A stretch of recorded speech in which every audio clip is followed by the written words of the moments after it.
ஒரு அழகான designer sleeve எப்படி தைக்கிறதுன்னு பார்க்கலாமா? இந்த ஸ்லீவ் தான் நான் வந்து இன்றைக்கி தைக்க போகிறேன். நெக்குக்கு வந்து பீட்ஸ் ஒர்க் வந்து பண்ணியிருக்கேன். சிம்பிளாக இருக்குது, ஆனால் நீட்டாக இருக்கும். Same colour blouse, same colour sari அப்படி இருந்தால் இந்த டிசைன் வந்து தைச்சா சூப்பராக இருக்கும். இதுக்கு வந்து 3 பீஸ் எடுத்திருக்கேன். 7 இன்ச் நீளமும் 7 இன்ச் அகலமும் ஒரு சதுரமாக ஒரு பீஸ். அதுக்கப்புறம் 6 இன்ச் நீளமும் 6 இன்ச் அகலமும் உள்ள இன்னொரு பீஸ். அதே மாதிரி 5 இன்ச் நீளமும் 5 இன்ச் அகலமும் உள்ள இன்னொரு பீஸ். மொத்தம் 3 பீஸ். ஒரு கைக்கு 3 பீஸ் எடுத்திருக்கேன். அதே மாதிரி இன்னொரு கைக்கு. இப்போ என்ன பண்ணுறேன்னா, ஸ்லீவ் வந்து ஃபுல்லாகவே அடித்து திருப்பி லைனிங்கில் அட்டாச் பண்ணியாச்சு. எக்ஸ்ட்ரா பீஸ் எல்லாமே கட் பண்ணியாச்சு. இப்போ ஸ்லீவோட சென்ட்ரு பாயிண்டிங் வந்து நான் மார்க் பண்ணுறேன். கீழேயும் மார்க் பண்ணுறேன், மேலேயும் மார்க் பண்ணுறேன். நம்மளுக்கு வந்து மேலே தான் ரொம்ப முக்கியம்.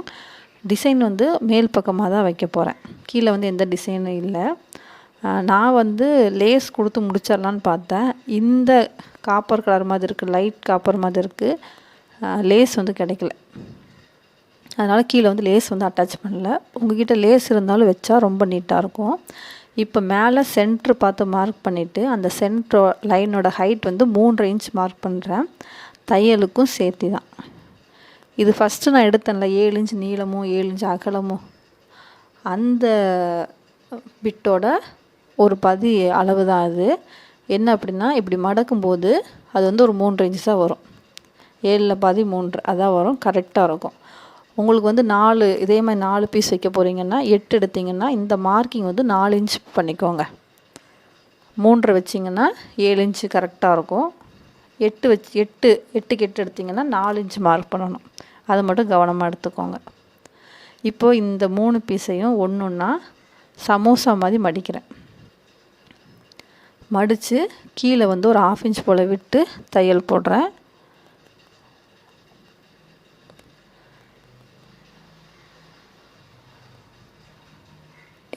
நல்ல பக்கம் எது,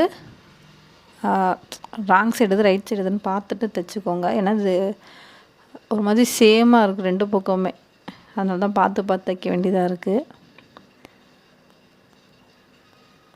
அவ்வளோதான். இந்த சமோசா ஷேப் வந்து ரெடி பண்ணியாச்சு. நம்ம நெக்குக்கு வைப்போம்ல சின்ன சின்னதாக கட் பண்ணி அதே தான் இப்போ கைக்கு வைக்கிறோம். இப்படி ஒன்று மேலே ஒன்று அந்த முக்கோண பகுதி வந்து கரெக்டாக ஒரு 1/2 இன்ச் டிஃப்ரெண்ட்டில் வர மாதிரி வச்சு தைக்கணும். இப்போ ஃபஸ்ட்டு வந்து நான் 7 இன்ச் எடுத்திருந்தேன்ல, அந்த கிளாத் தான் வைக்கிறேன். வச்சு தைக்கிறேன். 3 இன்ச்சில் மார்க் பண்ணியிருக்கேன்ல, அந்த மார்க்கிங்லேருந்து சென்ட்ரு கொண்டு வந்து அடிக்கணும். இந்த முக்கோணமாக இருக்க பகுதி நேராக அந்த மார்க்கிங் நேர் வச்சுட்டு தைக்கிறேன். இந்த இடத்துல நீங்கள் 3 பீஸையும் ஒன்றா வச்சு தைக்கலாம். ஒரு அரை இன்ச்சு கேப் விட்டு ஒரே தையல் போடலாம். என்னோடய தையலில் வந்து நிறைய துணி வச்சு அடித்தேன் அப்படின்னா அந்த இடத்துல தையல் அடியில் லூப் விழ ஆரம்பிச்சிடும். அதனால் நான் ஒரு இதாக தையல் போட்டு வரேன். உங்கள் மிஷின் வந்து கொஞ்சம் பெரிய மிஷினாக இருக்குது அப்படின்னா நீங்கள் 3 ஒன்றா வச்சு ஒரு அரை இன்ச்சு கேப் தள்ளி வச்சு கரெக்டாக தைச்சிட்டு வந்துடுங்க. நீட்டாக இருக்கும். ஆரம்பிக்கும்போது டபுள் ஸ்டிச் போட்டு தான் ஆரம்பிக்கிறேன். அங்கே பீடு வைக்கும்போது அந்த தையல் வந்து மறைஞ்சிரும். அதுக்கப்புறம் இன்னொரு முக்கோண பீஸ் எடுத்து வைக்கிறேன். கரெக்டாக 2 சைடுமே அரை இன்ச்சு கேப் இருக்கா அப்படின்னு பார்த்துக்கோங்க. சென்ட்ரு கரெக்டாக இருந்தாலும் இந்த இடத்துல லைட்டாக டிஃப்ரெண்ட் இருக்கும். அதையும் கரெக்டாக பார்த்து வச்சுட்டு தைக்கணும். முடிக்கும்போது சென்டராக ஒரு லைன் பண்ணி முடிச்சிடணும். அவ்வளோதான். இதுக்கப்புறம் அப்படியே திருப்பி அந்த கையோட வளைவு இருக்குல்ல, அதை கரெக்டாக அடிச்சுட்டு வரணும். அடித்து முடித்ததுக்கப்புறம் எக்ஸ்ட்ரா இருக்க கிளாத் எல்லாமே கட் பண்ணி எடுத்துடணும். ரொம்ப சிம்பிள் தான், ரொம்ப நீட்டாக இருக்கும். Same colour blouse, same colour சாரியாக இருக்குன்னா இந்த மாதிரி டிசைன் வந்து பண்ணி போட்டு பாருங்கள், சூப்பராக இருக்கும். நம்ம ஆப்போசிட் கலராக இருக்கும்ல, இப்போ ரெட்டுக்கு க்ரீன் கொடுத்துருப்பாங்க, அந்த மாதிரி க்ரீன் கலர் கிடைக்கும்போது அதை நெக்கில் வைக்கும்போது நல்லா டிசைன் வந்து எடுத்து காட்டும். இந்த மாதிரி சேம் கலராக இருக்க ப்ளவுஸுக்கு நம்ம என்ன தான் பண்ணாலும் அதை எடுத்து காட்டாது. அதனால் சிம்பிளாக ஒரு ஒர்க் பண்ணோன்னா அதுவே சூப்பராக எடுத்து காட்டும். இப்போ வந்து எங்கிட்ட இருக்க கோதுமை பீடு வச்சு தான் நான் வந்து டிசைன் ரெடி பண்ணுறேன். உங்ககிட்ட 2mm பீடு 3mm பீடு இருந்துச்சுன்னா ஒரே ரவுண்ட் பீடு வச்சு ஃபினிஷ் பண்ணிக்கலாம். எங்கிட்ட இல்லை, அதனால் நான் இந்த பீடில் வந்து நான் ட்ரை பண்ணியிருக்கேன். ஒன்று வச்சா நல்லா இல்லை, அது ரொம்ப எடுத்துக்காட்டலை. அதனால் 2 சைடும் ஒரு முட்டு மாதிரி வர்ற மாதிரி ரெடி பண்ணுறேன். ரொம்ப ரொம்ப ஈஸி தான், நீங்களும் ட்ரை பண்ணி பாருங்கள். ஆனால் ரவுண்ட் பீடு வச்சா நல்லாயிருக்கும். என்கிட்ட இல்லை, அதனால் நான் இது வச்சுருக்கேன். இந்த ப்ளவுஸோட ரேட்டு வந்து 350 ரூபா. தையக்கூலி வந்து 200 ரூபா. அவங்களே லைனிங் எடுத்து கொடுத்துட்டாங்க, அதனால் 200 ரூபா. 150 ரூபாய்க்கு இந்த ஒர்க் பீட்ஸ் வச்சு ஒர்க் பண்ணியிருக்கேன். இந்த சமோசா ஒர்க் இதுக்கு ஒரு 150 ரூபா எக்ஸ்ட்ரா. டிசைன் ப்ளவுஸாக இருந்தால் கண்டிப்பாக நான் 450 ரூபா தான் வாங்குவேன்.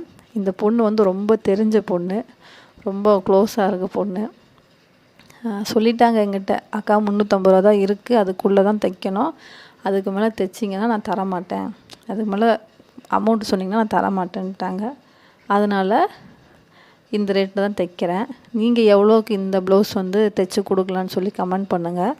அது இல்லாமல் இவங்க என்ன சொன்னாங்கன்னா, நான் கோயில் கொடைக்கு போகிறேன், அதனால் எனக்கு கண்டிப்பாக இந்த ப்ளவுஸ் வந்து தைச்சி கொடுத்துருங்க, என்கிட்ட காசெல்லாம் இல்லை அதிகமாக அப்படின்ட்டாங்க. அப்போ எனக்கு என்ன தோணுச்சுன்னா, நம்ம சின்ன வயசில் கோயில் திருவிழாக்கெலாம் போகும்போது நம்மளா நல்லா ட்ரெஸ் பண்ணிட்டு போகணும், அழகாக போகணும் அப்படிலாம் நினைப்போம்ல.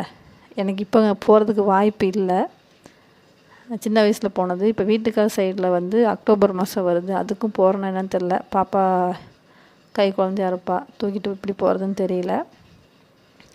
அந்த ஞாபகத்துலேயே தான் இந்த ப்ளவுஸ் வந்து தைச்சேன். நீங்கள் சொல்லுங்கள், நீங்கள் என்ன ரேட்டுக்கு இந்த ப்ளவுஸ் வந்து தைச்சி கொடுப்பீங்கன்னு சொல்லிவிட்டு, நான் வாங்கின அமௌண்ட் கரெக்டானு. வேறு ஒருத்தங்களாக இருந்தாங்க அப்படின்னா 450 ரூபா கண்டிப்பாக சொல்லி வாங்குவேன். இது வந்து என் தங்கச்சியாக போயிட்டா, அதனால் கேட்க முடியல. அவ்வளோதான், இவ்வளோதாக்கான்னு சொல்லிட்டு போயிட்டா. இப்போ வந்து நெக்கில் வந்து 1 இன்ச்சுக்கு வந்து மார்க் பண்ணி கைக்கு வச்ச மாதிரி அதே மாதிரி பீட்ஸ் வச்சு முடிச்சிருக்கேன். இங்கே பீட்ஸ் வைக்கும்போது அந்த ஹெம்மிங் லைன் இருக்குல்ல, ப்ளவுஸுக்கும் ஹெம் பண்ணுற துணிக்கும் மேலே ப்ளவுஸ் சைடை வந்து ஒரு 0.2ல் வச்சு நீடில் விட்டு எடுக்கணும். அப்போ தான் இந்த டிசைன் வந்து கரெக்டாக வரும். இல்லை அப்படின்னா ஒரு மாதிரி தனித்தனியாக போகிற மாதிரி இருக்கும். இப்போ ஊசி விடுறேன்ல, இந்த இடத்துல இன்னொரு பீட் அட்டாச் ஆகும்போது ஒரு மாதிரி முட்டு மாதிரி ஃபார்ம் ஆகும். அதுக்கு தான் இந்த கேப் வந்து விட்டுட்டு ஃபஸ்ட்டு பீட் வந்து கோக்கணும். இதை மட்டும் கொஞ்சம் பார்த்துக்கோங்க. அந்த டிசைன் வந்து பர்ஃபெக்டாக கிடைக்கணும் அப்படின்னா லைட்டாக ஒரு 0.2 விட்டு நீடில் விட்டு எடுக்கணும். அதுக்கப்புறம் கரெக்டாக எந்த இடத்துல நீடில் எடுத்தோமோ அதே இடத்துல உள்ளே விட்டு பேக் சைடில் நாட்டு போட்டு எடுத்துடணும். ஹெம்மிங் வந்து இதுக்கப்புறம் தான் வைக்க போகிறேன். ஏன்னா இப்போ நான் நாட் போடுற இடம் வந்து வெளியே தெரியும். இதை வந்து தெரியாமல் இருக்கணும்னா ஃபஸ்ட் இந்த பீட்ஸ் ஒர்க்கெலாம் முடிச்சுட்டு அதுக்கப்புறம் ஹெம்மிங் பண்ணால் நீட்டாக இருக்கும். இப்போ எதில் ஒன்று பட்டு ஒரு நூல் அந்தாலும் இந்த பீட் வந்து அப்படியே கழண்டு வந்துடும். அது கொஞ்சம் சேஃபாக இருக்கிறதுக்காக பீட் ஒர்க்கெலாம் வச்சு முடித்ததுக்கப்புறம் தான் ஹெம்மிங் பண்ணியிருக்கேன். இதுதான் சாரீ. சாரீக்கு வந்து காப்பர் கலர் லேஸ் வந்து கிடச்சிது, ஆனால் நல்லா இல்லை. வச்சு பார்த்தா ரொம்ப டார்க் காப்பராக இருக்குது, அதனால் இஷ்டம் இல்லை, வைக்கலை. பீட் ஒர்க்கோடய முடிச்சிட்டேன். எப்போவுமே சேம் கலர் ப்ளவுஸ் கிடச்சிது அப்படின்னா இந்த மாதிரி ஒரு டிசைன் வந்து பண்ணி பாருங்கள், நல்லாயிருக்கும். ரொம்ப ஹெவியாக பண்ணாமல் லைட்டாக பண்ணி போட்டிங்கன்னா நீட்டாக இருக்கும்.